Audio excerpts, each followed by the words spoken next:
আমরা হচ্ছি মুসলমান, আমাদেরকে কোরআনকে ফলো করতে হবে, হাদিসকে ফলো করতে হবে। আপনি কোরআনের প্রতি কিভাবে আমল করবেন? যেইভাবে নবী মুস্তাফা আমল করেছেন। নামাজ কিভাবে পড়বেন? যেইভাবে নবী মুস্তাফা পড়েছেন। হজ কিভাবে করবেন? যেইভাবে নবী মুস্তাফা করেছেন। যাকাত কিভাবে দিবেন?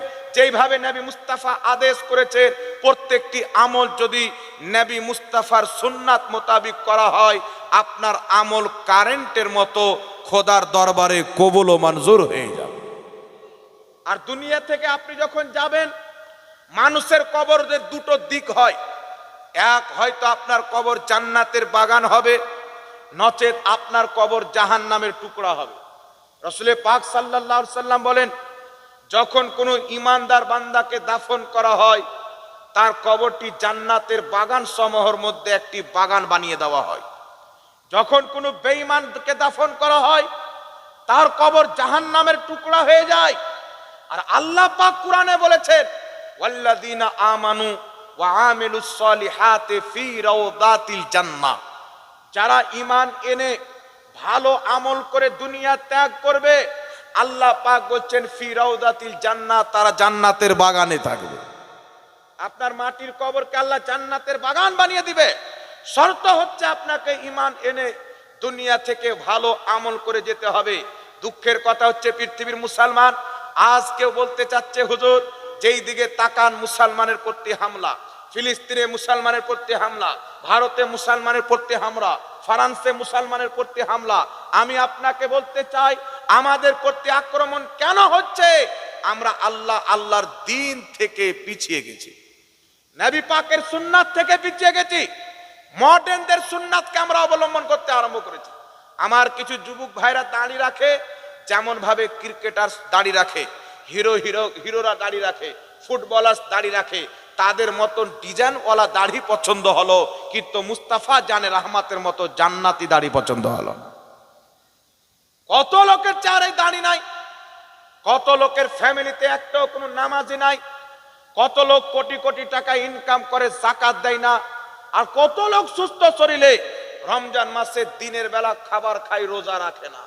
তা আপনি চিন্তা করেন, এই কওমের প্রতি আযাব আসবে না তো রহমত কি করে হবে? আযাব আসবে না তো রহমত কি করে হবে?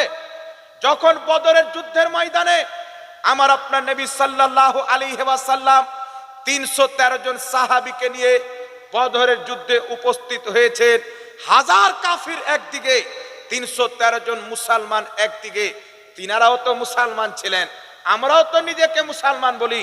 আমার আপনার নবী সেই 313 জন বদরি সাহাবীকে যুদ্ধের ময়দানে নামিয়ে দিয়ে আল্লাহর কাছে দোয়া করেছিলেন, আল্লাহ যদি এই 313 জন সাহাবী কামিয়াব না হতে পারে, সফলতা না অর্জন করতে পারে, সফল যদি না হয়, এই জমিনের মাটিতে আল্লাহ বলনেওয়ালা কেউ থাকবে না।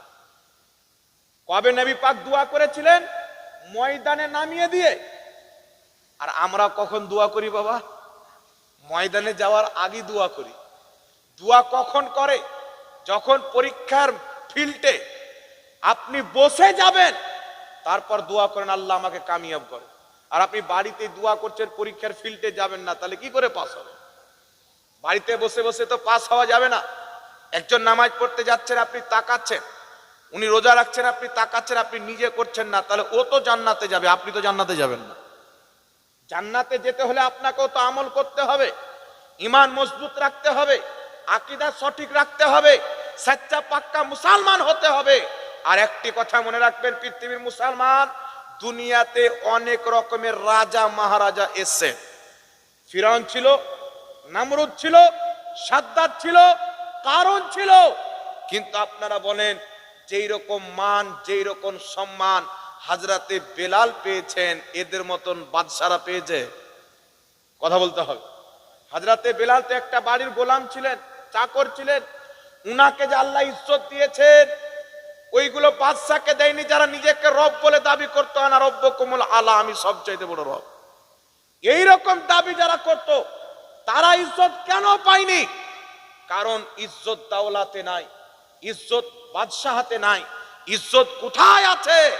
আল্লাহ বলছেন, ইন্না আকরামাকুম ইনদাল্লাহি আতকাকুম, নিশ্চয় আল্লাহর নিকটে সম্মানিত তারা যারা মুত্তাকি পরহেজগার, জোরে বল সুবহানাল্লাহ। আল্লাহর নিকটে ইজ্জতওয়ালা কারা? যারা মুত্তাকি পরহেজগার। যেই ব্যক্তির যত বেশি তাকওয়া হবে, যত বেশি যেই ব্যক্তি পরহেজগার হবে, আল্লাহর নিকটে তত বেশি সম্মানিত হবে। এই জন্য পৃথিবীর মুসলমান আজ যদি আমরা দেখতে চাই, 900-950 বছর পূর্বে বড় পীর আব্দুল কাদের জিলানী গৌসে আজম রাহমাতুল্লাহ আলাইহি ইন্তিকাল করেছেন। তিনার সম্মান আজ পর্যন্ত কায়েম আছেন। 900 বছর পূর্বে কম বেশি খাজা মঈনুদ্দিন চিশতি ইন্তিকাল করেছেন। তিনার সম্মান আজ পর্যন্ত মুসলমানেরা করে। এটা কিসের জন্য করে? আর এই সম্মানটা কোথায় থেকে পেলেন? এই সম্মান তিনারা পেয়েছেন তাকওয়ার মাধ্যমে, পরহেজগারিতার মাধ্যমে। সুবহানাল্লাহ। আর আজকে আমাদের খাবার ঠিক নাই। আল্লাহ কুরআনে বলছেন, ইন্না আ'তাইনা কাল কাউসার, নিশ্চয় হাবিব আমি তোমাকে কাউসার দান করেছি। রাসূল পাক আলাইহিস সালাম বলছেন, এই কাউসার হচ্ছে জান্নাতের একটি হাউস, যার পানি দুধের চাইতে বেশি সাদা, মধুর চাইতে বেশি মিষ্টি। এই পানি কারা পাবে? যেই ব্যক্তি কিয়ামতের মাঠে একবার পান করবে, তাকে দ্বিতীয়বার আর পিয়াস লাগবে না। মাথার উপরে সূর্য হবে, জমিন তামার হবে, কষ্টের শেষ থাকবে না। তখন নবী মুস্তাফা ওই জান্নাতি পেয়ালাতে করে হাউজে কাউসারের পানি নিজের উম্মতকে পান করাবে। সারাবিকে পান করাবে? কথা বলেন। যারা মদ পান করে তারাকে পান করাবে? যারা সুদ খায় তারাকে? যারা নামাজ ছেড়ে দেয় তারাকে?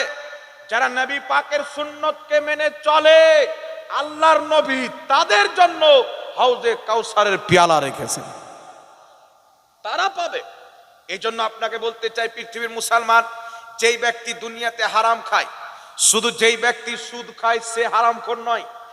যে মদ পান করলো হারাম খেলো, যাকাত দিল না হারাম খেলো, ফসলের ওসুল বের করলো না হারাম খেলো, করি টাকা মেরে খেলো তো হারাম খেলো, বেঈমানি করে খেলো তো হারাম খেলো, এতটুকু কাজ করতে হবে তো এতটুকু কাজ করে এতটুকু কাজের টাকা নিল তো হারাম খেলো, দুধের সাথে পানি মিশিয়ে দিল তো হারাম খেলো, দাড়ি পাল্লাতে ওজন কমকে বেশি করে দিয়ে দিল তো হারাম খেলো। বিভিন্ন রকমের হারাম হয়।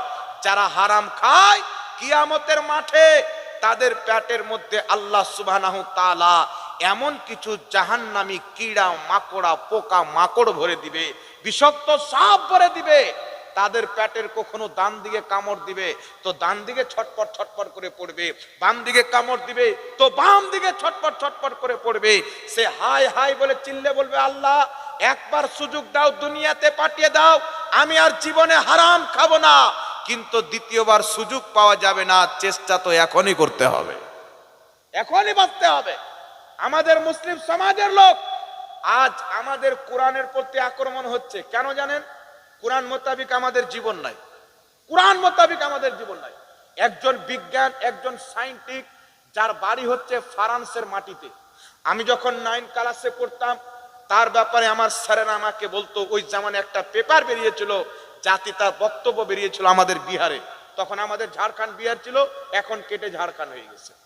সেই বিজ্ঞান বলছিল যে আমি যখন কোরআন এবং হাদিসকে পড়লাম তো ইসলামের মতো ধর্ম আর পৃথিবীতে নাই, এটা আমি বুঝে গেলাম। ইসলামের মতো ধর্ম আর পৃথিবীতে নাই। এত সুন্দর ধর্ম, যাদের পয়গম্বরের বার্তা, যাদের কোরআনের বার্তা যদি পৃথিবীর মানুষ মেনে নেয় তো দুনিয়াতে অশান্তি থাকবে না। বাঘ এবং বকরি পাশাপাশি ঘাস খাবে, কেউ কারোর প্রতি আক্রমণ করবে না, কাউকে করি ভয় থাকবে না, এত শান্তি আছে ইসলামে। তাকে জিজ্ঞাসা করা হলো, বিজ্ঞান সাহেব আপনার নিকটে ইসলাম সবচাইতে উত্তম ধর্ম আর এর মধ্যে অনেক সৌন্দর্য আছে, তার আপনি কেন আজ পর্যন্ত ইসলাম কবুল করেননি? সেই বিজ্ঞান বলছে যে কোরআন হাদিস দেখলে ইসলামের মতন আর ধর্ম নাই, কিন্তু মুসলমানের দিকে দেখলে মুসলমান হওয়ার ইচ্ছা করে না। কোরআন হাদিস পড়লে তো ইসলামের মতন ধর্ম নাই। এত সুন্দর ধর্ম, সে কয়েকটি দলিল দিয়েছিল যে আল্লাহ পাক পবিত্র কোরআনে বলেছেন, যদি কোনো ব্যক্তি একজন নির্দোষ ব্যক্তিকে হত্যা করে, সেই ব্যক্তি গোটা মানব জাতির হত্যা করলো। আর যদি কোনো ব্যক্তি একজন ব্যক্তির জান বাঁচায়, সেই ব্যক্তি গোটা মানবতার জানকে বাঁচালো। এই কথা আরেকটি নবী মুস্তাফার কথা, যে তোমার সামনে যদি কোনো অন্যায় হয় সর্বপ্রথম হাত দিয়ে বাধা দাও। যদি হাতে বাধা দিতে সক্ষম না হও তো জবান দিয়ে বাধা দাও। জবানেও যদি সক্ষম না হও তো অন্তর থেকে ঘৃণা জানো। বলছেন আমাকে সবচাইতে বেশি এই দুটো বার্তা ভালো লেগেছে, সবটাই ভালো লেগেছেন। কিন্তু এই দুটার প্রতি পৃথিবীর মুসলমান যদি আমল করে নেয় সেই ব্যক্তি দুনিয়াতেও নাজাত পাবে, আখিরাতেও নাজাত পাবে। কিন্তু আমি যখন মুসলমানের কালচার দেখি, ইসলামে সুদ খাওয়া হারাম কিন্তু মুসলমান সুদ খাচ্ছে, ইসলামে দারু পান করা হারাম মুসলমান দারু পান করছেন, ইসলামে জুয়া খেলা হারাম মুসলমান জুয়া খেলে, ইসলামে বেপর্দা ঘোরা মহিলাদের হারাম, মহিলারা ইসলামে বেপর্দা ঘোরা ইসলাম হারাম করেছেন কিন্তু ইসলামিক মহিলারা ঘুরে কি ঘুরে না বাবা? এখন তো এমন দুর্ভাগ্য যে জালসাতে মানুষ জালসাতে মেলা লাগায় আর জালসার মেলাতে মহিলারা ঘুরে বেড়ায়। এক একটা কিছু মহিলা আছে ওদেরকে যদি এখন ওজন করেন তো 50 কিলো হবে, আর কালকে গোসল করার পর যদি ওজন করেন তো 40 কিলো হবে। 10 কিলো শুধু মেকআপ আর লিপস্টিক লাগিয়েছে বাজার ঘোরার জন্য। এটা ইসলাম শিক্ষা দেয়? কথা বলেন বাবা, এটা ইসলাম শিক্ষা দেয় না।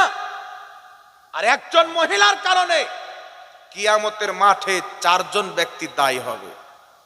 সেই মহিলার পিতা যদি মহিলাকে পর্দা করতে না বলে, তার প্রতি যদি শাস্তি না করে যায় তুমি পর্দা করো, আমার বেটি আছো, মাথায় কাপড় দিয়ে বের হবে, পর্দা করে বের হবে।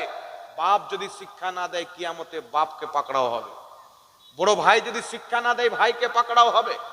মা যদি শিক্ষা না দেয় মেয়েকে পর্দা না শিখায় মাকে পাকড়াও হবে। কোন স্বামী যদি স্ত্রীকে পর্দা না করায় তো সেই স্বামীকেও কিয়ামতের মাঠে আল্লাহ ধরবে, তার কাছে হিসাব নেওয়া হবে। তো একজন মহিলার কারণে 4 জন ব্যক্তি দায়ী হয়ে জাহান্নামে যাবে। এই জন্য পৃথিবীর মুসলমান বাপের প্রতি ফরজ যে সে নিজের মেয়েকে পর্দা শিখাবে। বড় ভাইয়ের প্রতি ফরজ যে নিজের বোনকে পর্দার কথা বলবে। মায়ের প্রতি ফরজ যে নিজের মেয়েকে পর্দা শিখাবে। স্বামীর প্রতি ফরজ যে নিজের স্ত্রীকে কোথাও নিয়ে যাবে তো পর্দার সহিত নিয়ে যাবে। কথা বুঝতে পারছেন কি পারেন না বাবা? কিন্তু এই পর্দা যেটা হযরতে ফাতেমাতুজ জাহরা করতেন, যেটা সাহাবায়ে কেরামের স্ত্রী করতেন, এই পর্দা আমাদের এলাকাতে আছে বাবা। কথা বলেন। একজন সাহাবী রাসূলুল্লাহ সাল্লাল্লাহু আলাইহি সাল্লামের পিছে নামাজ পড়েন, ফরজ নামাজের যেমনই সালাম ফিরানো হয় সঙ্গে সঙ্গে বাড়ি চলে আসে। তো কয়েকদিন যখন দেখলেন সাহাবায়ে কেরাম রাসূলুল্লাহকে বললেন হুজুর এরকম এরকম ব্যাপার। তো আল্লাহর নবী সাল্লাল্লাহু আলাইহি সাল্লাম বললেন আমার সাহাবী তুমি এই কাজটা কেন করো? ফরজ নামাজ পড়েই কেন বাড়ি চলে যাও? সে সাহাবী বলছেন ইয়া রাসূলুল্লাহ ইয়া হাবিবাল্লাহ আমার বাড়িতে একটাই কাপড়। কটা কাপড়? একটাই কাপড়। আর এই কাপড় যখন নামাজ আজান হয় আমি আমার স্ত্রীকে বাড়িতে একটা গর্ত খুদে রেখেছি, সেই গর্তে আমার স্ত্রীকে নামিয়ে দিই। আর আমি কাপড় পরিধান করে মসজিদে এসে নামাজ পড়ি। আর আমি নামাজ পড়ে তাড়াতাড়ি চলে যাই, আমি গর্তে নেমে যাই, ওই কাপড় পিনে আমার স্ত্রী নামাজ পড়ে। দেখছেন বাবা সাহাবায়ে কেরামের ঈমান। আর আমাদের যদি আলমারি চেক করা হয় তো কাপড় গুনতে পারা যাবে না, বেহিসাব এত কাপড় থাকার পর নামাজ পড়েন। একজন সাহাবী 2 চোখে অন্ধ ছিলেন, তো উনি বাড়ি থেকে মসজিদ পর্যন্ত একটা রশি বেঁধে দিয়েছিলেন। উনি ধরে ধরে নামাজ পড়তে যেতেন, ধরে ধরে মসজিদ জামাত ধরার জন্য। 2 চোখে অন্ধ সাহাবী রশি ধরে ধরে মসজিদে গিয়ে নামাজ পড়তেন, জামাত ধরতেন। কিন্তু আজ মুসলমানকে যতই বলেন বাবা মুসলমান নামাজের দিকে যাবে না, মুসলমান পর্দার দিকে যাবে না, মুসলমান হারাম খাওয়াতে ব্যস্ত, সুদ খাওয়াতে ব্যস্ত। আর কিছু কিছু এলাকা তো আছে বাবা ওই এলাকাতে এই সুদ করে জালসার কমিটি, মসজিদের কমিটি সব। এই মিথ্যা বলছে নাকি বাবা? কোন জালসা, একটা জালসাতে গেলাম এক জায়গাতে, তো ওইখানকার কমিটি বলছে হুজুর সব বলবে কিন্তু সুদখোরের ব্যাপারে কিছু বলবে না। আমি বললাম তোমার জালসা রাখো, আমি বাড়ি চলে গেলাম। আমি নিজ ইচ্ছাতে বলবো, কোরআন হাদিসেরই কথা বলবো, দলিল দিয়ে বলবো। তুমি আমাকে বলছো সুদখোরের বিরুদ্ধে বলবে না, মানে সুদখোরের বিরুদ্ধে তো আল্লাহ বলেছেন, তার বিরুদ্ধে তো রাসূলুল্লাহ বলেছেন, তো আমি কেন বলবো না? আমরা তো ওটাই বলবো যেটা কোরআন আর হাদিস বলে, ঠিক না ঠিক বাবা? তো বলছে হুজুর জালসার সভাপতি, মসজিদের সভাপতি, এরা সবাই সুদখোর। যদি আপনি বলেন গন্ডগোল হয়ে যাবে, জালসায় শেষ হয়ে যাবে। তা আমি বললাম কিভাবে বলতে হবে সেটা আমি জানি। স্টেজে উঠে বাবা আপনাকে কি বলবো, অন্য কোনো টপিক নাই, শুধু সুদখোরের ব্যাপারেই বলেছিলাম, চালা করতে পারেনি। আর আমি আপনাদেরকে বলতে চাই, মুসলমান, আল্লাহ পাক যার তকদিরে, যার নসিবে যতটুকু রুজি লিখে দিয়েছেন সেই ব্যক্তি ততটুকু রুজি পাবে। যদি সে হারাম পথে যায়, হয়তো হারাম পথে গেলে তাড়াতাড়ি হয়ে যাবে, আর যদি হালাল পথে যায় একটু লেটে হলেও ভালো, অতটুকু রুজির মালিক সে হবে। কথা হচ্ছেন? এই জন্য আমাদেরকে হারাম পথে যাওয়ার দরকার নাই, হালাল পথে থেকে আল্লাহ পাকে রুজি তালাব করতে হবে। একবার দুরূদ শরীফ পড়েন, আল্লাহুম্মা সাল্লি আলা সাইয়্যিদিনা মাওলানা।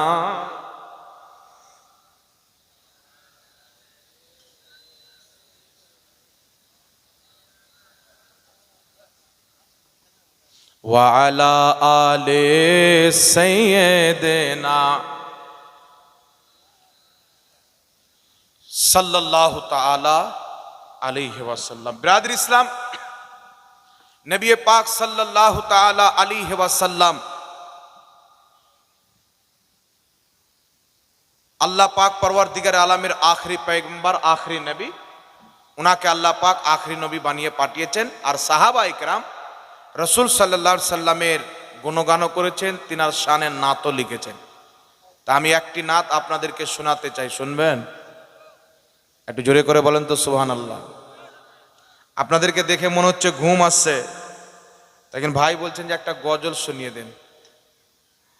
তা আমাদের ঝাড়খণ্ডী ভাষার গজল শোনাবো না বাঙালি ভাষার শোনাবো? না না, একটাই শোনেন এখন, ঝাড়খণ্ডেরটা শোনেন, পরের টাইম থাকলে ইনশাল্লাহ বাঙালিটা শুনিয়ে দেবো, না কি বলেন? कमली वाले अगर हो निगाहे करम, कमली वाले अगर हो निगाहे करम, फिर दवा चाहिए ना शिफा चाहिए।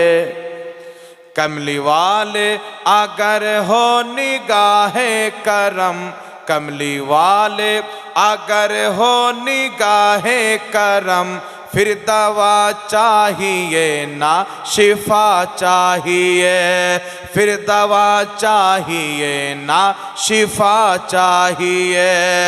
कमली वाले अगर हो निगाहे करम, फिर दवा चाहिए ना शिफा चाहिए। मैं मरीज़े मोहब्बत हूँ, मुझको तो बस, मैं मरीज़े मोहब्बत हूँ, मुझको तो बस तेरे दामन की ठंडी हवा चाहिए। मैं मरीज़े मोहब्बत हूँ, मुझको तो बस तेरे दामन की ठंडी हवा चाहिए। अब तो हर नजर रहमत मेरे मुस्तफ़ा, अब तो हो नजर रहमत मेरे मुस्तफ़ा, आखिरी वक्त है तेरे बीमार का। अब तो हो नजर रहमत मेरे मुस्तफ़ा, आखिरी वक्त है तेरे बीमार का। कुछ भी इसके सेवा में नहीं मांगता, कुछ भी इसके सेवा में नहीं मांगता, मुझको तो बस एक नजरिया हबीब चाहिए। कुछ भी इसके सेवा में नहीं मांगता, बस तेरे दामन की ठंडी हवा चाहिए। कमली वाले अगर हो निगाहे करम, न दवा चाहिए ना शिफा चाहिए। तो ही ईमान से हमको वाइज बता, तो ही ईमान से हमको वाइज बता, किससे मांगे भला मुस्तफा के सिवा, किससे मांगे भला मुस्तफा के सिवा।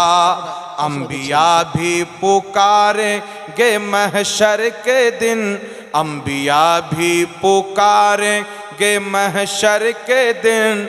मुस्तफ़ा चाहिए, मुस्तफ़ा चाहिए। कमली वाले अगर हो निगाहे करम, न दवा चाहिए न शिफा चाहिए। तलखिए हश्र क्या हमको तड़पाएगी, खुद ही कदमों में जन्नत चले आएगी। तलखिए हश्र मुझको क्या तड़पाएगी, खुद ही कदमों में जन्नत चले आएगी। बात बिगड़ी हुई सब की बन जाएगी, बात बिगड़ी हुई सब की बन जाएगी। बस तेरे नामों का आसरा चाहिए, बस तेरे नामों का आसरा चाहिए। मैं मरीज़े मोहब्बत हूँ, मुझको तो बस एक नजर या हबीबे खुदा चाहिए। একটু জোরে বলুন সুবহানাল্লাহ। मेरे महबूब आलम के हाजत रवा, कौन जाने के रुतबा है कितना बड़ा। मेरे महबूब आलम के हाजत रवा, कौन जाने के रुतबा है कितना बड़ा। चाहते हैं दो आलम खुदा की रजा, चाहते हैं दो आलम खुदा की रजा। और खुदा चाहता है रज़ाए नबी, चाहते हैं दो आलम खुदा की रजा, चाहते हैं दो आलम खुदा की रजा। और रब्बे आलम को तेरी रजा चाहिए। अल्लाहुम्मा सल्ले आला सय्यदना मौलाना वाला आले सय्यदना मौलाना मुहम्मद सल्लल्लाहु अलैहि वसल्लम। तो बिरादर इस्लाम, আল্লাহ তাবারাক ওয়া তাআলা মুসলমানকে সৃষ্টি করেছেন, মানব জাতিকে জিন জাতিকে সৃষ্টি করেছেন নিজের ইবাদতের জন্য। আর আল্লাহ তাবারাক ওয়া তাআলা বলেছেন, যারা ঈমান এনে ভালো আমল করে, নামাজ কায়েম করে, রোজা রাখে, যাকাত দেয়, আল্লাহ তাবারাক ওয়া তাআলা তাদের জন্য জান্নাত সৃষ্টি করেছেন। জোরে বলেন সুবহানাল্লাহ। যখন কিয়ামতের মাঠে পুলসিরাত পার করানো হবে, তো যারা নেককার ব্যক্তি হবে তারা বিজলির মতন পার হবে, আর যারা পাপী ব্যক্তি হবে তারা কেটে কেটে জাহান্নামে পড়বে। এই জন্য পৃথিবীর মুসলমান আল্লাহ তাবারাক ওয়া তাআলার মেহেরবানি, আল্লাহ পাকের দয়া যে আল্লাহ আমাকে আপনাকে মুসলমান বানিয়েছেন, মুসলমান বানিয়ে নবী পাকের উম্মত বানিয়েছেন। আল্লাহর নবী সাল্লাল্লাহু আলাইহি ওয়াসাল্লামকে আল্লাহ পাক আখরি নবী করে দুনিয়াতে পাঠিয়েছেন। আল্লাহ পাক বলছেন, মা কানা মুহাম্মাদুন আবা আহাদিম মির রিজালিকুম ওয়ালাকির রাসূলুল্লাহি ওয়া খাতামান নবিয়্যিন। আল্লাহ পাক বলছেন, মুহাম্মদ সাল্লাল্লাহু আলাইহি ওয়াসাল্লাম তোমাদের মধ্যে কওরির বাবা নয়, ওয়ালাকির রাসূলুল্লাহ তিনি একজন আল্লাহর রাসূল, ওয়া খাতামান নবিয়্যিন সমস্ত নবীর শেষ নবী। উনার পরে কিয়ামত পর্যন্ত আর কোন নবী আসবেন না, আর নতুন কোন নবী জন্ম নেবেন না। নবী পাক সাল্লাল্লাহু আলাইহি ওয়াসাল্লাম বলেন, যদি আমার পরে কেউ নবী হতেন তো আল্লাহ পাক উমরকে নবী করতেন, লা নবিয়া বাদি, কিন্তু আমার পরে কোন নবী নাই। সুবহানাল্লাহ। আল্লাহর নবী সাল্লাল্লাহু আলাইহি ওয়াসাল্লামকে আল্লাহ পাক লাস্টে পাঠিয়েছেন। যেমন সমস্ত নবীর মধ্যে আমার আপনার নবীর কোনো তুলনা নাই, সমস্ত নবীর উম্মতের মধ্যে আমাদের নবীর আখরি উম্মতের কোনো তুলনা নাই। নবীদের মধ্যে আল্লাহ পাক আমাদের নবীকে সম্মানিত করেছেন। আর সমস্ত নবীর উম্মতের মধ্যে আল্লাহ সুবহানাহু ওয়া তাআলা আমাদেরকে আখরি নবীর উম্মতকে সম্মানিত করেছেন। একটু সুবহানাল্লাহ। আল্লাহ পাঠিয়েছেন আমাদেরকে সবারই সাথে, কিন্তু যখন কিয়ামতের ময়দান সংগঠিত হবে, জান্নাত যাওয়ার পারি আসবে, সমস্ত নবীর উম্মত পরে জান্নাতে যাবে, মুহাম্মদ রাসূলুল্লাহর উম্মত সবার আগে জান্নাতে যাবে। একটু জোরে বলতে হবে সুবহানাল্লাহ। আর পৃথিবীর মুসলমান অনেক ধর্মের মধ্যে দেখতে পাওয়া যায়, যদি কোনো ব্যক্তি মারা যায় তাহলে সেই ব্যক্তিকে জ্বালিয়ে দেওয়া হয়, সেই ব্যক্তিকে আপনার বিনা পাটাটনে দাফন করে দেওয়া হয়, কারণ তিনাদের মধ্যে কেউ যদি মারা যায় তো শেষ হয়ে যায়, তার কোনো অস্তিত্ব থাকে না। কিন্তু আমার আপনার নবী সাল্লাল্লাহু আলাইহি ওয়াসাল্লাম বলতেছেন, যদি কোনো মুসলমান মারা যায়, যদি কোনো মুমিন মারা যায়, তার সমস্ত আমলের দরজা বন্ধ হয়ে যায়, তবে তিনটি আমলের দরজা আল্লাহ খোলা রাখে। সর্বপ্রথম হচ্ছে ইলম, জ্ঞান, যেই ব্যক্তি জ্ঞান অর্জন করেছে আর 10 জনকে আলিম করেছে, ওই ব্যক্তি ইন্তিকাল করেছেন, ওনার ছাত্র আবার কাউকে পড়াচ্ছেন, তারা আবার কাউকে পড়াচ্ছেন, এইভাবে কিয়ামত পর্যন্ত চলতে থাকবে। সে মারা যাবে, তার কবরে সওয়াব কিয়ামত পর্যন্ত যেতে থাকবে। আর যারা মসজিদ তৈরি করেছেন, মাদ্রাসা তৈরি করেছেন, দান দিয়েছেন, আপনি মরে যাবেন, যতদিন পর্যন্ত মসজিদ মাদ্রাসা কায়েম থাকবে আপনার কবরে অটোমেটিক সওয়াব যেতে থাকবে। আর তৃতীয় নাম্বার হচ্ছে নেক সন্তান।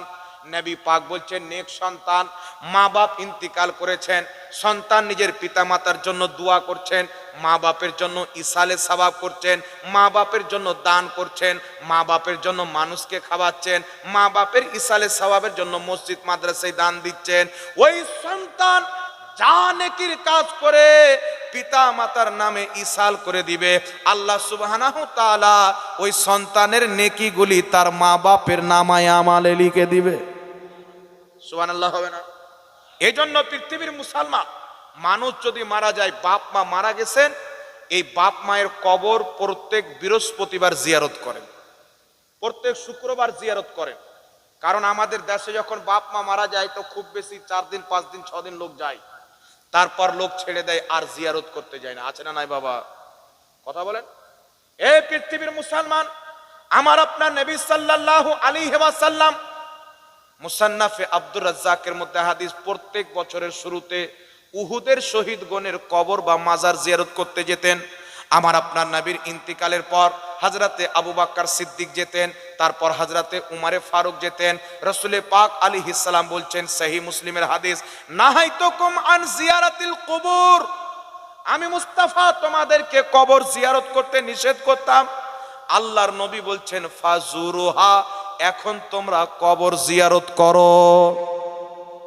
আল্লাহর নবী পূর্বে কবর জিয়ারত করতে নিষেধ করেছিলেন, পরবর্তীতে রাসূল পাক বললেন, ফাজুরুহা, এখন তোমরা কবর জিয়ারত করো।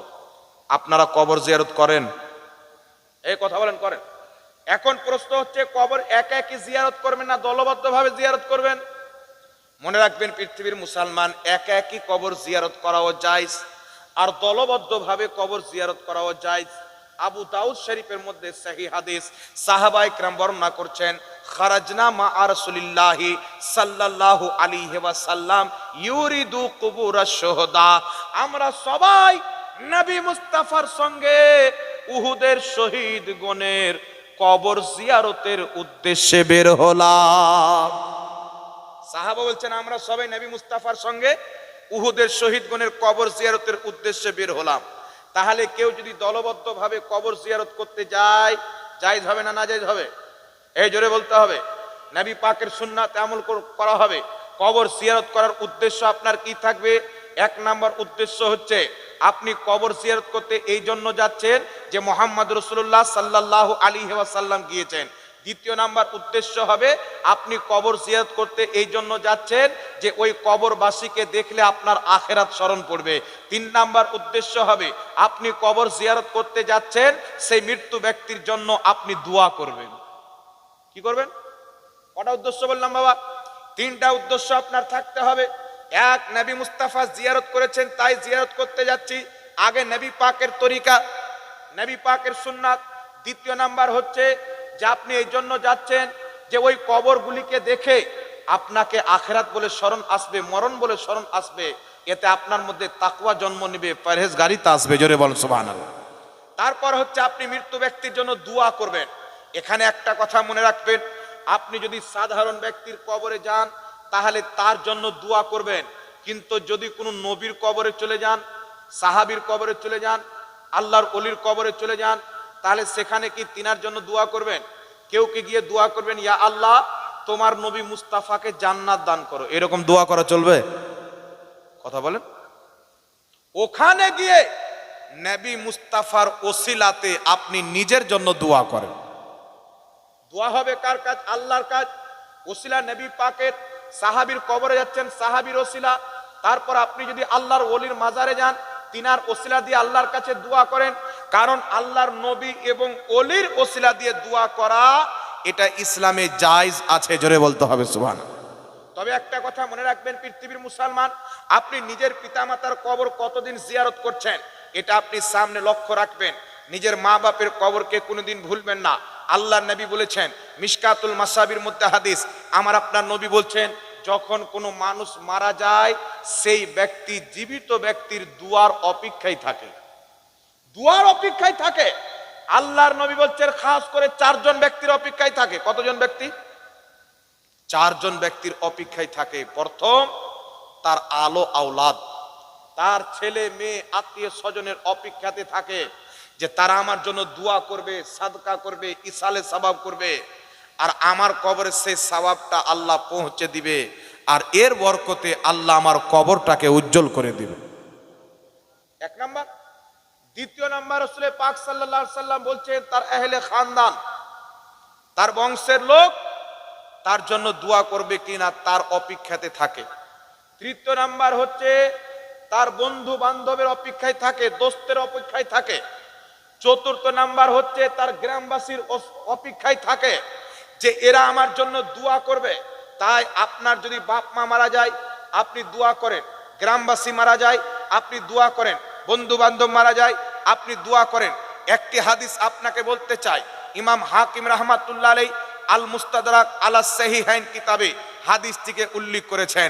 দয়ার নবী মুস্তাফা সাল্লাল্লাহু তাআলা আলাইহি ওয়াসাল্লাম বলছেন যে মৃত্যু ব্যক্তিরা দেখবে দিনের দিন তাদের মর্যাদা বাড়তে আছে, তাদের ফজিলত বাড়তে আছেন, মর্যাদা বাড়তে আছেন। তারা আল্লাহকে জিজ্ঞাসা করবেন, আল্লাহ আমরা তো মরে গেছি, নামাজ পড়ি না, রোজা রাখি না, হজ করি না, যাকাত দিই না, তো এত আমাদের মর্যাদা কি করে বাড়ে? তো আল্লাহ পাক উত্তরে বলবেন, তোমার আত্মীয় স্বজন তোমার জন্য দোয়া করে, ইসালে সওয়াব করে, আর তাদের দুয়ার বরকতে আমি আল্লাহ তোমাদের সম্মানকে বাড়াইতে থাকি। তো জীবিত ব্যক্তির দুয়াতে মৃত্যু ব্যক্তি উপকৃত হয়। এজন্য পৃথিবীর মুসলমান ইসালে সওয়াব করার অনেক পদ্ধতি রয়েছে। সাহাবা ইকরাম ইসালে সওয়াব করেছেন।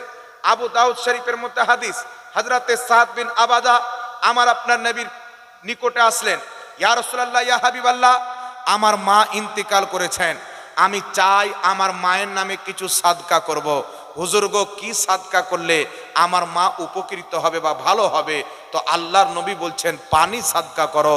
হযরতে সাদ বিন আবাদা মায়ের ইসালে সওয়াবের জন্য পানির কূপ দান করে দিলেন। সুবহানাল্লাহ। পানির কূপ দান করে দিলেন।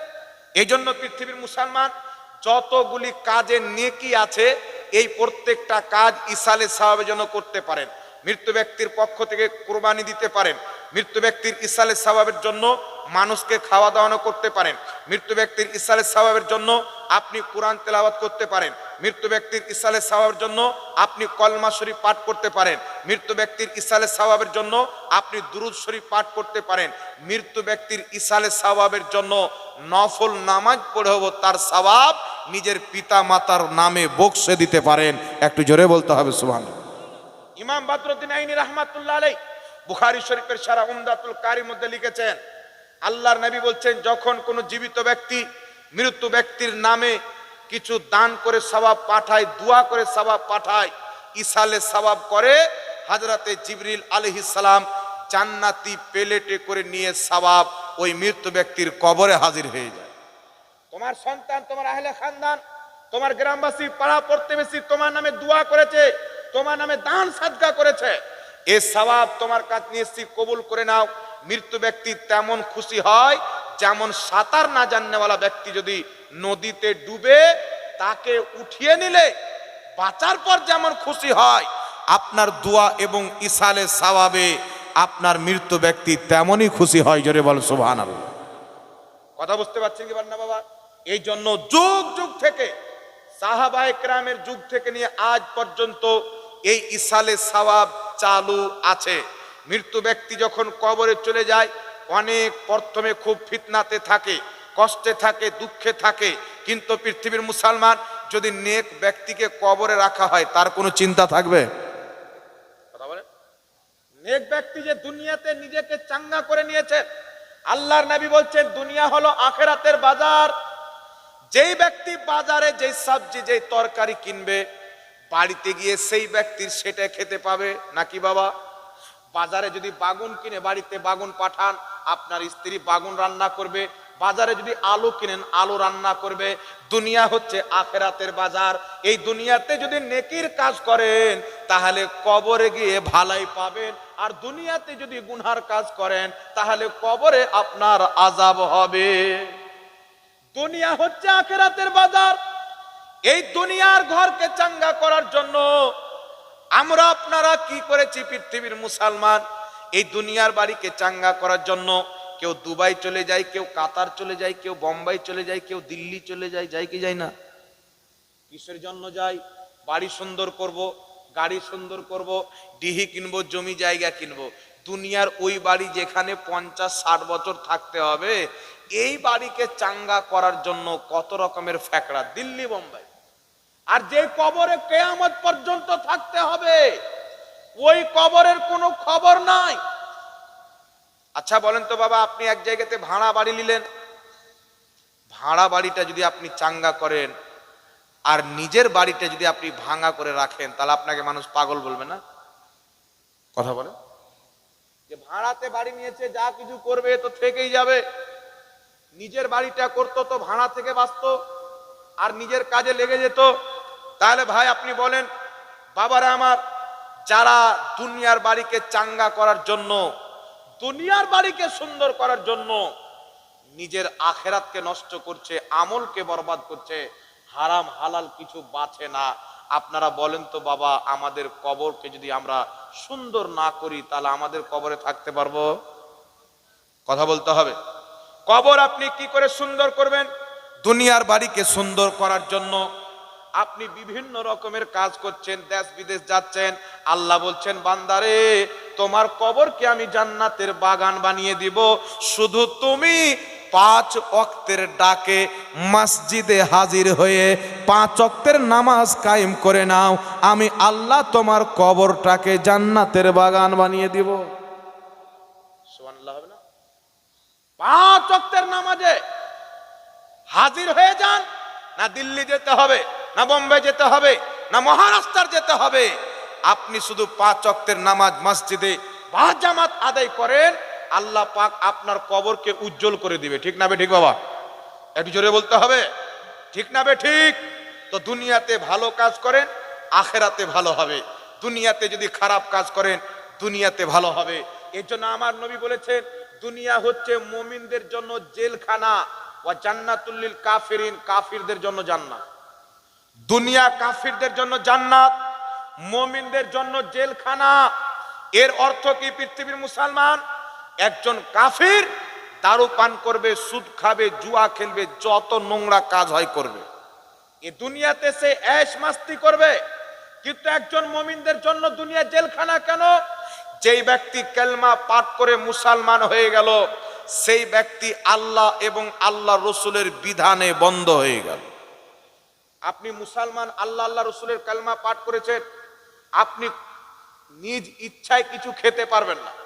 আপনার ইচ্ছা যদি করে আমি মদ পান করবো, আপনি পারবেন না, কারণ আপনি কলমা পড়ে আল্লাহর দরবারে নিজেকে বিক্রি করে দিয়েছেন। আপনার জন্য দুনিয়া হচ্ছে কয়েদখানা, জেলখানা। কোরআন হাদিসের বন্দিশে আপনি বন্দিশ হয়ে আছেন, কোরআন হাদিসের রশিতে বন্ধন হয়ে আছেন। এই কোরআন হাদিসের বাইরে গিয়ে যদি আপনি কিছু করেন তাহলে আপনার পাপ হবে, আর কোরআন হাদিসের বন্দিশে থেকে যদি জীবন যাপন করেন, তাহলে আপনার কবরও কামিয়াব, আখিরাতও কামিয়াব হয়ে যাবে। একটু জোরে জোরে বলতে হবে সুবহানাল্লাহ। হাসবি রব্বি জাল্লাল্লাহ মা ফি কলবি গায়রুল্লাহ, হাসবি রব্বি জাল্লাল্লাহ মা ফি কলবি গায়রুল্লাহ, নূরে মুহাম্মদ সাল্লাল্লাহ লা ইলাহা ইল্লাল্লাহ, হক লা ইলাহা, হক লা ইলাহা ইল্লাল্লাহ, হক লা ইলাহা ইল্লাল্লাহ মুহাম্মাদুর রাসূলুল্লাহ।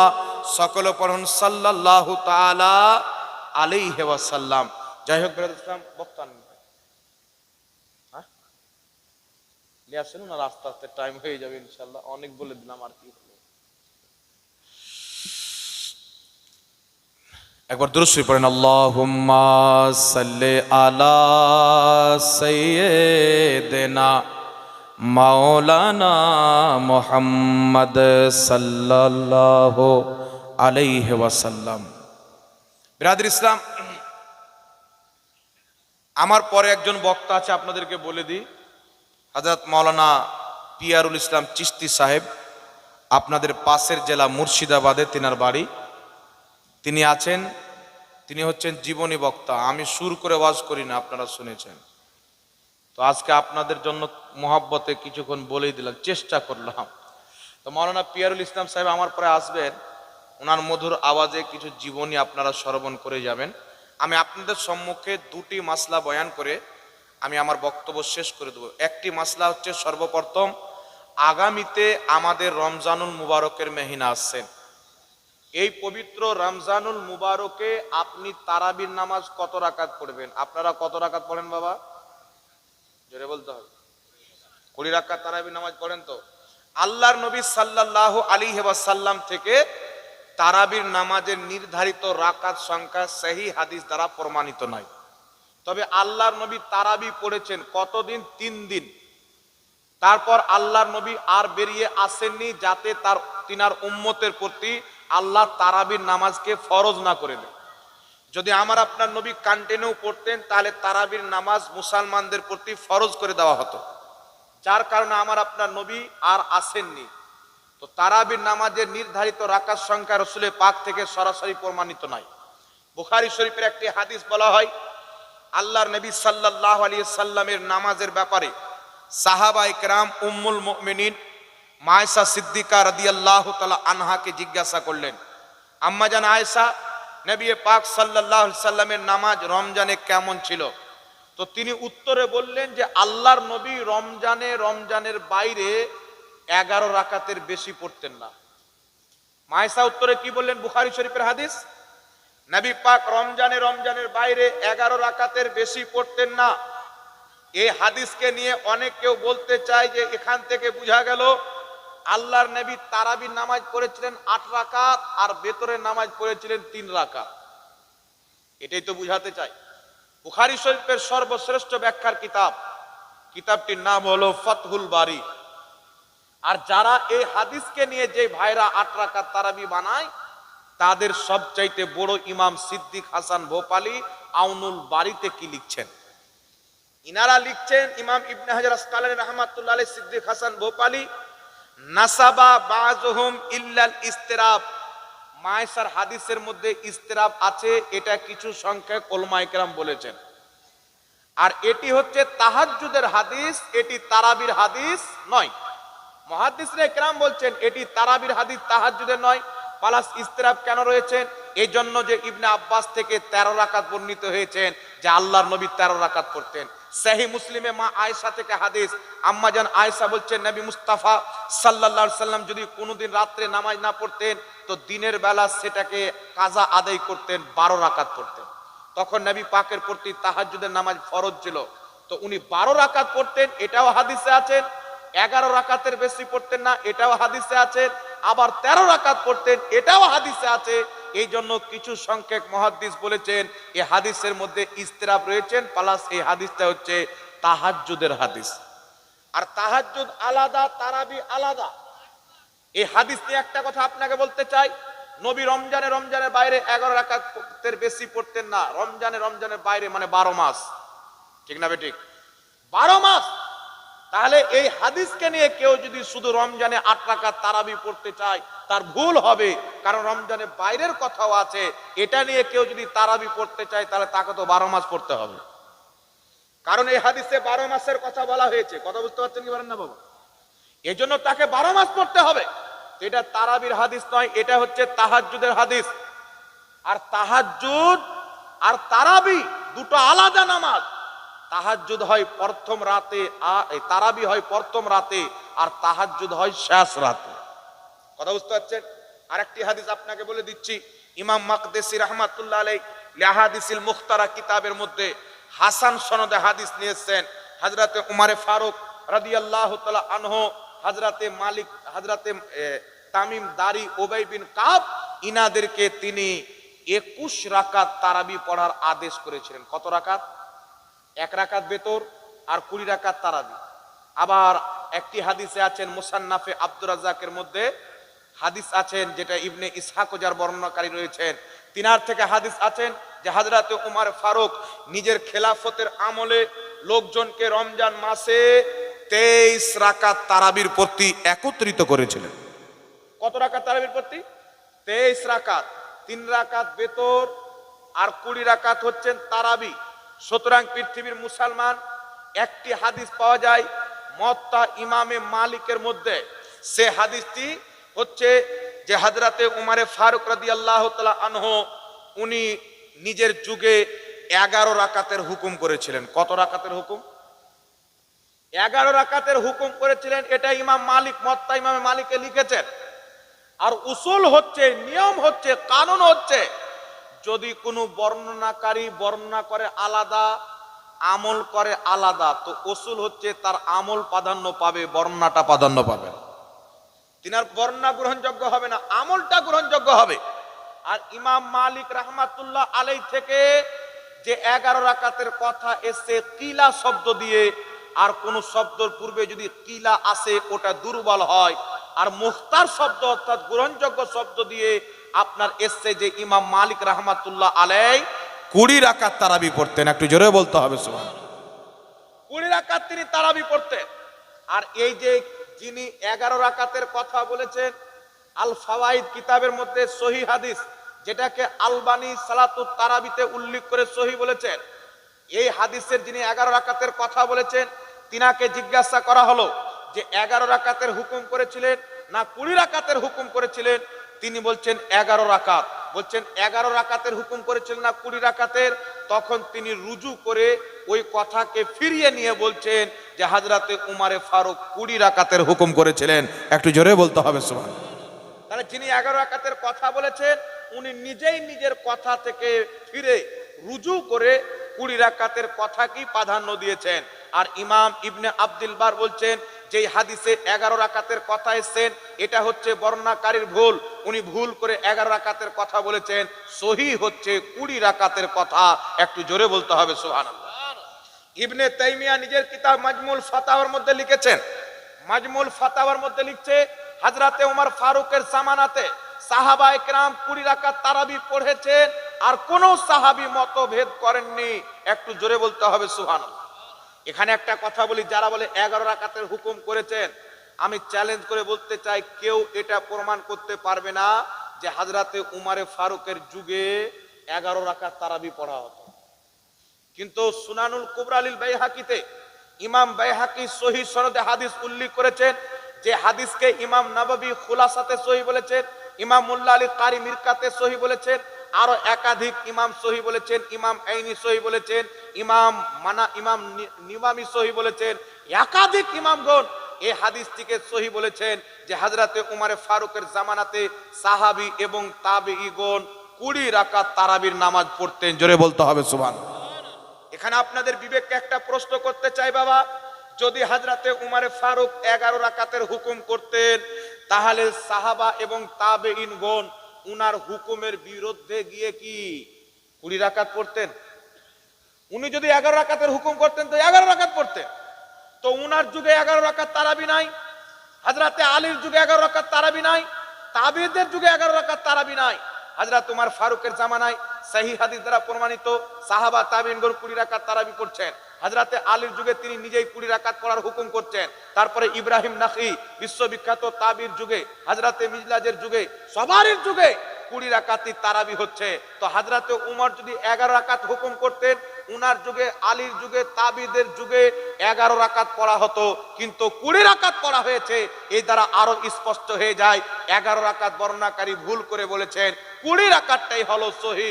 কারণ উমর ফারুক যেটা হুকুম করেছেন সাহাবা তাবেঈগণ ওটাই মেনেছেন। জোরে বল সুবহানাল্লাহ। ইমাম ইবনে কুদামা রাহমাতুল্লাহ আলাইহি আল মুগনি কিতাবে বলছেন 20 রাকাত তারাবি উমর ফারুকের জামানায় চালু হয়েছে। এটা ইজমার মতো। 1000 বছর পূর্বে ইমাম সারাকসি রাহমাতুল্লাহ আলাইহি আল মাবসুত কিতাবের মধ্যে বলছেন উমর ফারুকের জামানায় 20 রাকাত তারাবির প্রতি সাহাবায়ে কেরাম একত্রিত হয়েছেন, এটা ইজমার মতো। আর ইমাম মুল্লা আলী কারি 11 শতাব্দীর মুজাদ্দিদ, 2.5 লক্ষ হাদিসের হাফিজ, মিশকাতের সারা মিলকাতের মধ্যে লিখতেছেন যে 20 রাকাত তারাবির প্রতি উমর ফারুকের যুগে সাহাবায়ে কেরামের ইজমা হয়ে গেছেন। একটু জোরে বলতে হবে সুবহানাল্লাহ। এখন আরেকটা প্রশ্ন হচ্ছে, পৃথিবীর মুসলমান ইমাম মালিক থেকে 36 রাকাতের কওল পাওয়া যায় যে মদিনাবাসীরা 36 রাকাত তারাবি পড়তেন। তাহলে যদি 20 রাকাতের প্রতি ইজমা হয় তো 36 রাকাত কেন হলো? 20 রাকাতের প্রতি যদি ইজমা হয় তো 36 রাকাত কেন পড়া হলো? এখানে আপনাকে বলি, ইমাম ইবনে কুদামা আল মুগনি কিতাবে এর ব্যাখ্যা করছেন। ইমাম বদরুদ্দিন আইনি বুখারী শারা উমদাতুল কারীতে ব্যাখ্যা করছেন যে মক্কাতে সাহাবায়ে কেরাম তাবিঈনগণ যখন তারাবি নামাজ পড়তেন তো 4 রাকাত পর তিনারা কাবার তাওয়াফ করতেন। কি করতেন বাবা? 4 রাকাত পর তিনারা কাবার তাওয়াফ করতেন।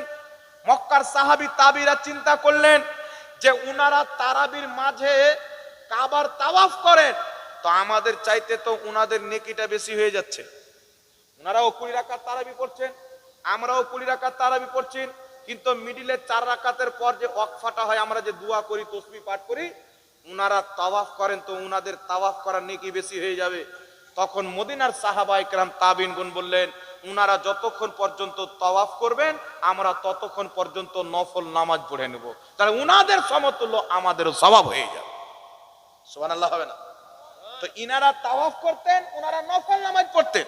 তারাবি 20 রাকাতই ছিল, বাকি 16 রাকাত এটা নফল নামাজ ছিল। কথা বুঝতে পারলেন? তাহলে 36 রাকাত যে তারাবি বলা হয়েছে, 16 রাকাত নফল, 20 রাকাত হচ্ছে তারাবি। সুতরাং 20 রাকাত তারাবির নামাজ এটা হযরতে উমর ফারুকের জামানা থেকে স্পষ্ট হাদিস দ্বারা প্রমাণিত। ইমামে আযম, ইমাম শাফি, ইমাম মালিক, ইমাম আহমদ বিন হাম্বল 4 মাযহাবের নিকটে তারাবির নামাজ হচ্ছে 20 রাকাত। একটু জোরে বলতে হবে সুবহানাল্লাহ। 4 মাযহাবের নিকটে। ইমাম তিরমিজি রাহমাতুল্লাহ আলাইহি তিরমিজি শরীফের মধ্যে লিখেছেন, ইমাম শাফি রাহমাতুল্লাহ আলাইহি কম বেশি 1200 বছর পূর্বে বলছেন, কি বলছেন? যে আমি মক্কা মদিনাতে দেখেছি মক্কাবাসীরা মসজিদে হারামে 20 রাকাত তারাবি পড়ছে। আপনাকে বলতে চাই 1200 বছর পূর্বে, 1300 বছর পূর্বে মক্কার মাটিতে কত রাকাত তারাবি হতো? 20 রাকাত তারাবি। 100 বছর পূর্বে, 200 বছর পূর্বে, 300 বছর পূর্বে, 400 বছর পূর্বে প্রত্যেক শতাব্দীতে 20 রাকাত তারাবি মক্কার মাটিতে হয়েছে। যেমন ভাবে সাহাবায়ে কেরামকে পড়তে দেখেছেন 20 রাকাত, তারপরে তাবেঈ, তারপরে তাবে তাবেঈ, তারপরে ইমাম মুজতাহিদিন সালফে সালেহিন হযরতে উমর ফারুক থেকে তাওয়াতুরের সহিত যে আমলটা চলে আসছেন ওটা 8 রাকাতের আমল নয়, ওটা হচ্ছে 20 রাকাত। তাই ইমাম গাজালি রাহমাতুল্লাহ আলাইহি বলছেন 20 রাকাত তারাবি পড়া সুন্নাতে মুআক্কাদা। ইমাম নববী রাহমাতুল্লাহ আলাইহি আল আজকার কিতাবে লিখতেছেন, আন্না সালাতাত তারাবিহ সুন্নাতুন বিইত্তিফাকিল উলামাই ওয়া হিয়া 20 রাকাতান। তিনি আল আজকার কিতাবে লিখছেন 20 রাকাত তারাবির নামাজ হলো সুন্নাত। এই বিষয়ে সমস্ত মুহাদ্দিস একমত। জোরে বলতে হবে সুবহানাল্লাহ। তো 20 রাকাত তারাবি হচ্ছে সুন্নাত, আর তারাবির নামাজ হচ্ছে আলাদা, তাহাজ্জুদের নামাজ হচ্ছে আলাদা। এখন বিরাদর ইসলাম মার্কেটে কিছু লোক বেরিয়েছেন, এরা শুধু মুসলমানদের মধ্যে ফিতনা তৈরি করতে চায়, দ্বন্দ্ব তৈরি করতে চায়, ভেজালে ফেলতে চায়, সন্দেহতে ফেলতে চায়। এই জন্য আমি আপনাদেরকে বলবো, এর পূর্বেও আলিম ছিলেন। আজ থেকে ৭৭ বছর পূর্বে, ১০০ বছর পূর্বে পৃথিবীর কোন জায়গাতে 8 রাকাত তারাবি হয়েছেন এরকম আমার জানা নাই। সব জায়গায় 20 রাকাত হতো। এইরকম ফিতনা থেকে বেঁচে থাকবেন। যুগ যুগ থেকে যে 20 রাকাত তারাবি সাহাবা ইকরামের যুগ থেকে চলে আসেন, আগামীতে রমজান মাসও ইনশাআল্লাহ আমরা 20 রাকাত তারাবি পড়বো। এই জোরে বলেন কত রাকাত তারাবি পড়বো? 20 রাকাত তারাবির নামাজ আমরা পড়বো এবং 3 রাকাত বেতর পড়বো। হযরতে হাসান বসরি রাহমাতুল্লাহ আলাইহি থেকে সহিহ সনদে মুসান্নাফে ইবনে আবি শাইবাতে হাদিস এসেছেন, উনি বলছেন 3 রাকাত বেতরের প্রতি ইজমা হয়ে গেছে। তাবেঈনদের যুগে 3 রাকাতের প্রতি ঐক্যমত হয়েছে। সুতরাং 3 রাকাত বেতর আমরা পড়বো আর তারাবির নামাজ 20 রাকাতই পড়বো। ঠিক না বে ঠিক বাবা? হবে তো 20 রাকাত। আর তারাবির নামাজে 2 রাকাত 2 রাকাত করে 4 রাকাতের পর আমরা একটা দোয়া পাঠ করি কি করি না বাবা? মনে রাখবেন, কুরআন হাদিস ইজমা কিয়াস এইগুলোই হচ্ছে দলিল। কুরআন হাদিস ইজমা কিয়াস 4টি হচ্ছে দলিল। তো আমরা যে তারাবির নামাজের 2 রাকাত তারপরে 2 রাকাত 4 রাকাতের পর একটি দোয়া পাঠ করি, কথা বুঝতে পারছেন কি পারেন না বাবা? সেই দোয়াটা কোন কিতাবে আছেন? ইমাম কাসানি রাহমাতুল্লাহ আলাইহি বাদায়ুস সানায়ে কিতাবের মধ্যে লিখেছেন এই দোয়াটা পাঠ করা মুস্তাহাব। কি বলেছেন? মুস্তাহাব। এটাকে ফুকাহায়ে কেরাম পছন্দ করেছেন, আহলুল ইলমগণ এটা পছন্দ করে একে মুস্তাহাব বলেছেন। কেউ যদি 4 রাকাতের পর দোয়াটা না পড়ে তার তারাবিতে কোনো ইফেক্ট পড়বে না, তবে যদি পড়ে নেয় তো ভালো মুস্তাহাব সওয়াব পাবে। কথা বুঝতে পারছেন? এই জন্য আমরা 4 রাকাতের পর আমরা কি করি? সেই দোয়াটি আমরা পাঠ করি। আর থাকলো মুনাজাত, তো আল্লাহর নবীর হুকুম হলো 2 প্রকার। একটা হচ্ছে হুকমে আম, একটা হচ্ছে হুকমে খাস হুকুম। যেমন 5 ওয়াক্তের নামাজ টাইমে পড়তে হবে, এই হুকুমটা হচ্ছে খাস। আছে না নাই বাবা? কেউ যদি বলে জোহরের টাইমটা চলে যাক, আসরের টাইমে আমি জামাত করে জোহরের নামাজ পড়বো, হবে? কথা বলে। আল্লাহ বলছেন আমি নামাজকে তার নির্ধারিত সময়ে মুসলমানদের প্রতি ফরজ করেছি। তো মুমিনদের নামাজ টাইমে পড়তে হবে। কিছু খাস, হজ শুধু হজের মাসে হবে। আর কেউ যদি মনে করে যে আমি মুহররমের মাসে হজ করব, হবে? রমজানের মাসে হজ করব, হবে বাবা? কথা বলে। কিন্তু উমরা 12 মাস হবে। উমরা যে কোন মাসে করতে যাবে উমরা কিন্তু হবে। তো উমরার হুকুমটা আম, হজের হুকুমটা খাস। হজের মাসেই হজ করতে হবে। তেমনি ভাবে দুয়ার হুকুমটা হচ্ছে আম। ইমাম হাইসামি রাহমাতুল্লাহ আলাইহি মাজমাউজ জাওয়াইদে হযরতে হাবিব বিন মাসলামাতুল ফাহরি রাদিয়াল্লাহু তাআলা আনহু থেকে হাদিস নিয়েছেন। হযরতে মাসলামাতুল ফাহরির বয়স যখন 12 বছর তখন নবী থেকে হাদিস শুনেছেন। আল্লাহর নবী সাল্লাল্লাহু আলাইহি সাল্লাম বলছেন, যখনই মুসলমান দলবদ্ধভাবে সবাই মিলে হাতকে উত্তোলন করে আল্লাহর কাছে দোয়া করে, একজন ব্যক্তি দোয়া করবে বাকি সবাই আমিন বলে, তো আল্লাহ তাবারাক ওয়া তাআলা তাদের দোয়াকে অবশ্যই কবুল করে। সুবহানাল্লাহ। একজন ব্যক্তি দোয়া করবে বাকি সব আমিন বলবে, সবাই হাত উঠিয়ে, তো আল্লাহ পাক তাদের দোয়াকে অবশ্যই কবুল করবে। সুতরাং এই হাদিস দ্বারা আমভাবে প্রমাণিত যে মুসলমান যদি কোনো ভালো কাজে একত্রিত হয় আর সেখানে যদি ভালো কাজ করে আল্লাহর কাছে সবাই মিলে হাত তুলে দোয়া করে, এটা কোনোই মতে নাজেজ হবে না। নবী মুস্তাফার এই হাদিস দ্বারা এটা বৈধ প্রমাণ হবে। জোরে বল সুবহানাল্লাহ। আর নামাজের পরে দোয়া কবুল হয় এই বিষয়ে তিরমিজিতে আল্লাহর নবীর বিশুদ্ধ হাদিস এসেছে। আর আল্লাহ তাবারাক ওয়া তাআলা বলেছেন ফাইদা ফারাগতা ফানসাব। এই আয়াতের তাফসিরে আব্দুল্লাহ ইবনে আব্বাস তাফসিরে ইবনে আব্বাসে বলেছেন ফরজ নামাজের পর আল্লাহ পাক দোয়া করতে বলেছেন। সুবহানাল্লাহ। এইজন্য ফরজ নামাজের পর জালসাতে যেখানে মানুষ একত্রিত হবে সবাই মিলে হাত তুলে দোয়া করার এই বিধানটা আল্লাহর নবী করে দিয়েছে। এখন কিছু লোক যদি বলে যে বাথরুমে যাওয়ারও তো দোয়া আছে, ওখানে কেন হাত তুলেন না? তো বাথরুমে তো আমরা আর সবাই মিলে যাই না, না কি বলেন? একা একই। তো বাথরুমের মাসলাটা হচ্ছে আলাদা, অন্য জায়গার মাসলাটা হচ্ছে আলাদা। কিন্তু যখন সবাই মুসলমান একত্রিত হয় নামাজে, জানাজাতে, দাফনে, ঈদগাহতে, জালসাতে, ভালো কাজের উদ্দেশ্যে সবাই মিলে হাত তুলবে, একজন দোয়া করবে বাকি সব আমিন বলবে, আল্লাহর নবী আলাইহিস সালাম বলছেন আল্লাহ তার দোয়া অবশ্যই কবুল করবে। সুবহানাল্লাহ। এই জন্য পৃথিবীর মুসলমান তারাবির নামাজের দোয়া, ফরজ নামাজের পরের দোয়া, জালসার দোয়া, এই সমস্ত দোয়া নবী পাকের আম হাদিস দ্বারাই এটা বৈধ প্রমাণ, ওলামায়ে কেরাম একে বৈধ মনে করেছে। আর যারা এগুলোকে বিদাত বলে তাদের একাধিক কিতাবে এইগুলো দুয়াকে জায়েজ বলা হয়েছে। কথা বুঝতে পারলেন? তো আল্লাহ পাক আমাদের সকলকে বুঝার তৌফিক দান করুক। আপনাদের সম্মুখে দেখছেন জীবনী বক্তা হযরত মাওলানা পিয়ারুল ইসলাম চিশতি সাহেব উপস্থিত হয়ে গেছেন। মুর্শিদাবাদে বাড়ি, আমার বন্ধু মানুষ। ওনার মধুর আওয়াজে আপনারা কিছু আলোচনা শ্রবণ করবেন। আমি এখান থেকে বিদায় নিচ্ছি। তবে একবার সকলে দাঁড়িয়ে সালাত ও সালাম পাঠ করলেন। ইয়া নবী আলাইকা